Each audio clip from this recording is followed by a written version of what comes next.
Welcome back to Superbly Said, Advanced English Vocabulary and Phrases. Today we're dissecting the language from a SpeakDuo lesson. It's called Spill the Tea with Billie Eilish. A great one.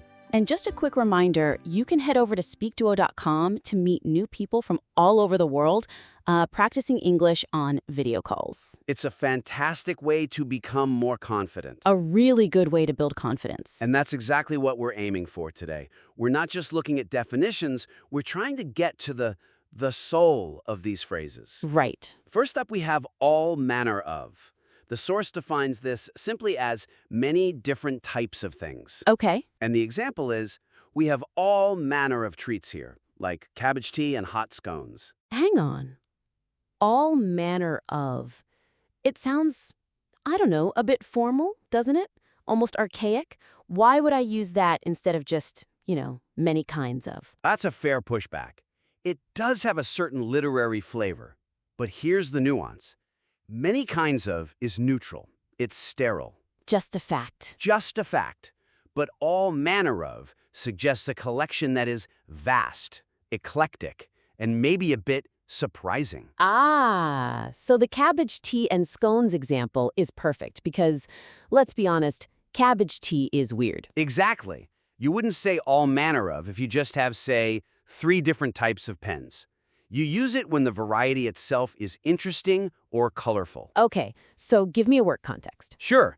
The project was delayed because we faced all manner of technical glitches during the migration. It paints a picture of this whole zoo of problems, not just 1 or 2 bugs. A whole zoo of problems, I like that. And for an IELTS test. Perfect for describing a busy place. I enjoy visiting the city center because you can find all manner of street performers there. It elevates it from a simple list to a vibrant scene. Got it. Okay, let's pivot from a vibrant public scene to someone who wants to avoid it completely. Our next phrase is famously private. Right. A great collocation. The source example is about Billie Eilish's brother. Billie is famously private about his love life. I always found this one a bit of a contradiction. I mean, if you're famous, people know you. If you're private, they don't. How can you be both? Well, that paradox is the whole point of the phrase. If your neighbor doesn't talk about his life, he's just quiet. Or maybe just grumpy. Exactly. He's not famously private.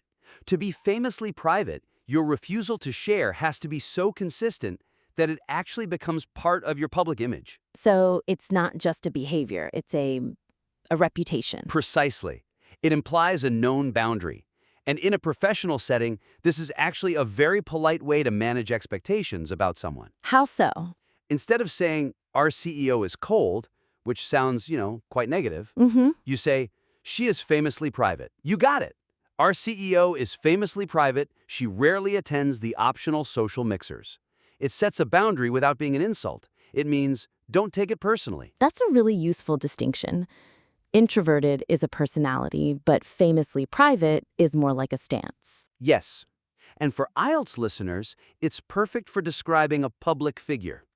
Despite being a successful author, she is famously private and refuses all interviews. Shows a real grasp of nuance. Okay, so speaking of not wanting to talk, or maybe just not hearing, let's look at to miss of it. Yes. The definition is simple. To not hear or see a small part of something. The example ding? Sorry, I missed a bit of the question because of the noise. I love this one. I think it's a masterclass in social grace, especially on video calls. Social grace? Isn't it just admitting you weren't paying attention? Not at all. Think about the other options. I didn't hear you can sound like you're blaming them. Right, like you were mumbling. And I wasn't listening just sounds rude. But I missed a bit implies you were, say, 99% focused, but one tiny fragment got away. Exactly. And it was probably because of an external factor, like the connection. Exactly. It softens the interruption. For example, could you repeat the budget figures? I'm afraid I missed a bit of that last slide due to some connection lag. It saves face for everyone involved. It really does. And in an IELTS context, you could say something like, I enjoyed the film, though I think I missed a bit of the nuance in the dialogue. It sounds very natural. Definitely better than I didn't understand. Okay, let's move from missing information to guessing it. To have a hunch. This is a good one. It's defined as having a strong feeling or a guess that something is true. Like in the example, my hunch is that you'll answer the question instead of eating that. Okay, but in the business world, we're all about data. Data-driven decisions. Where does a hunch fit in? Does it sound unprofessional? It can if you use it carelessly. You can't just say, well, I guess we should do this. But I have a hunch is different. It implies intuition that's born from experience. So it's not just a random guess. Not at all. It's your subconscious connecting dots you can't quite articulate yet. It's different from a hypothesis, which is something you test scientifically. A hunch is a gut feeling. So how would you use it at work? Strategically, I have a hunch that the client is going to ask for an extension, so let's prepare the paperwork just in case. Ah, that sounds proactive, not just speculative. Exactly. It frames your intuition as a smart precaution. Or like in an IELTS answer. I had a hunch it would rain, so I brought my umbrella despite the sunny forecast. Right, and I guess it also protects you if you're wrong. It wasn't a certainty, just a hunch. Precisely. It's a hedge. All right, so let's say your hunch was right and a terrible offer comes in. You need to say no. That brings us to turn down. Simple definition. To say no to an offer. The example. He reportedly turned down a very big offer to stay at his job. I often hear learners use the word reject. I rejected the job offer. And I always cringe a little inside when I hear that. Reject is such a harsh word. It sounds like you thought the offer was insulting. Like you threw it in the bin. Exactly. Turn down is the standard, professional, and polite phrasal verb. It's neutral. It separates the decision from any negative feeling. And it's separable, right? You can turn down the offer or turn the offer down. Both work perfectly. In a work situation, it was a lucrative contract, but we had to turn down the offer because of a conflict of interest. It sounds responsible and considered. Very different from rejecting it. And for IELTS? It is difficult to turn down an invitation from a close friend, even when you are busy. It perfectly captures that feeling of social obligation. Okay, so you've turned down the offer, but now you can't find the email where you explained why. You need to dig around. Defined as searching for something in a messy way. Go ahead and dig around in my phone to find that message. Why not just say search or look for? Why dig? Because search implies a system. Dig around implies clutter. It suggests a lack of organization, that you have to move things out of the way to find what you need. So if I tell my boss I'll dig around for that report, am I admitting my files are a mess? A little bit, yes. But it's also a smart way to manage expectations about time. If you say, I'll retrieve that file, it sounds like it will take 2 seconds. But if you say, I'll dig around. I'll need to dig around in the archive folders to find those emails from 2022. You're signaling, this is going to take me a minute, it's buried deep. That is a very useful tip. It buys you time. And for hobbies? Oh, it's perfect. I love going to flea markets and digging around for vintage clothing. It captures the excitement of the hunt. All right, so you dug around, you found the data, and your prediction was totally correct. You were... Bang on. Her judgment is always bang on, so I trust her. This feels very British, doesn't it? It is originally, but I hear it everywhere now. It's very enthusiastic. Is it too informal for work? It depends. I'd be careful using it with a senior executive. Telling the CEO their speech was bang on might sound a little too familiar. A bit like patting them on the back? Yeah, exactly. But with your peers, it's fantastic. Your sales forecast for this quarter was bang on. We hit the exact number. It builds camaraderie way more than just saying your forecast was correct.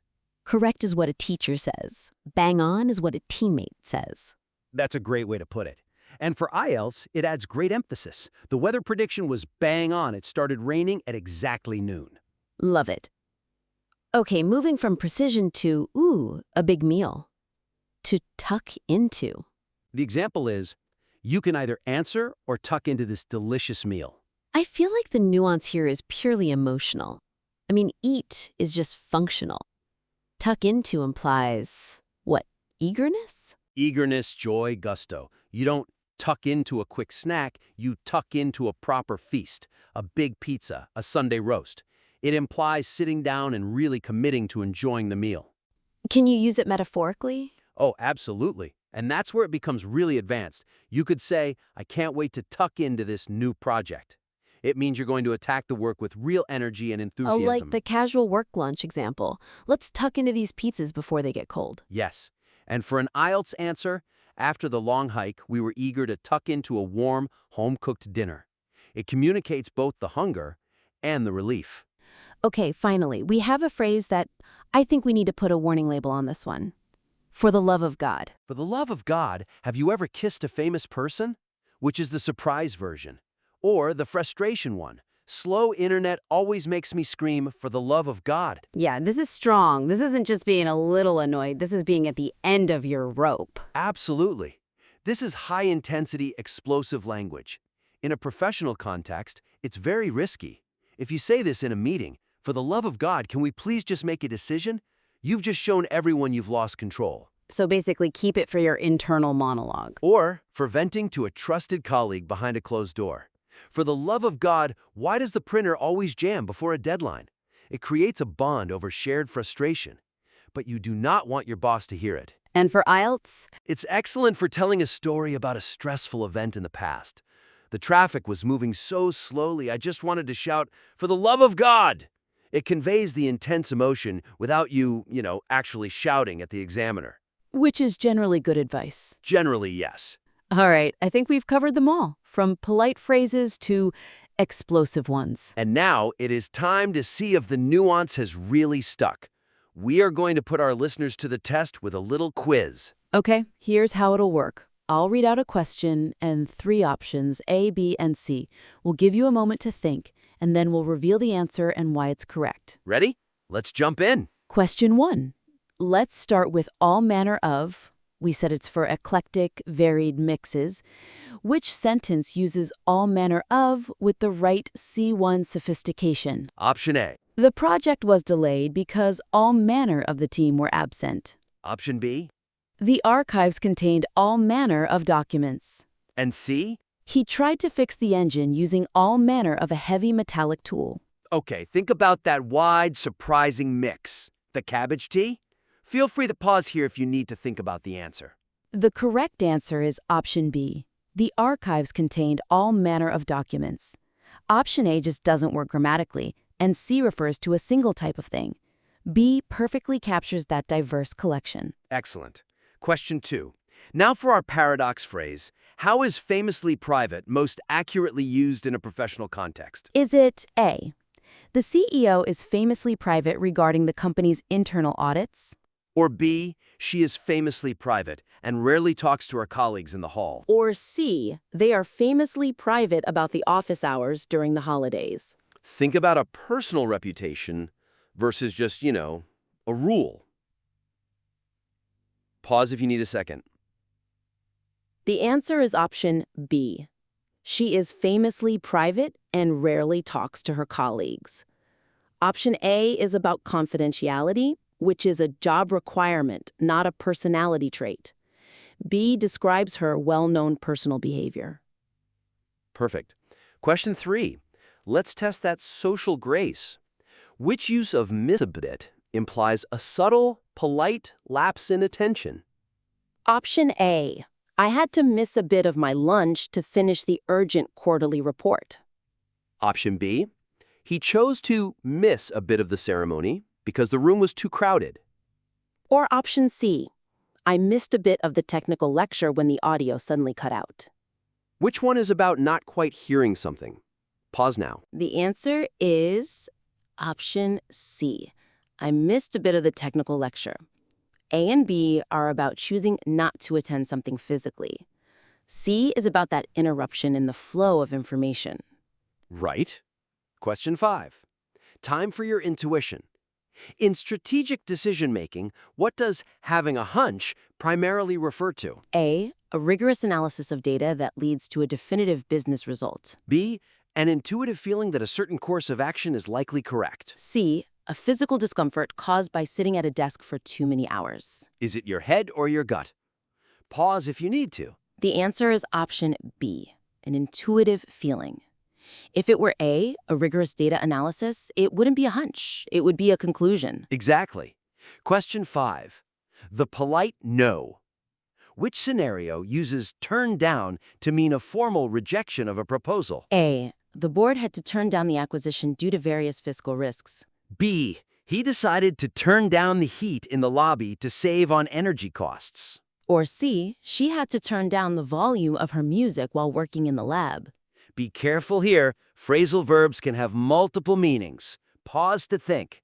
The correct answer is option A. The board had to turn down the acquisition.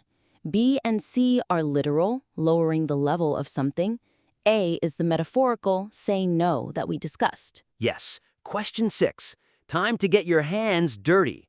How does dig around function as a C1 level investigative phrasal verb? A. The workers began to dig around the foundation to repair the old leak. B. He decided to dig around the garden to plant some new organic vegetables. Or C. The analyst had to dig around in the legacy code to find the system bug. Which one implies searching through clutter?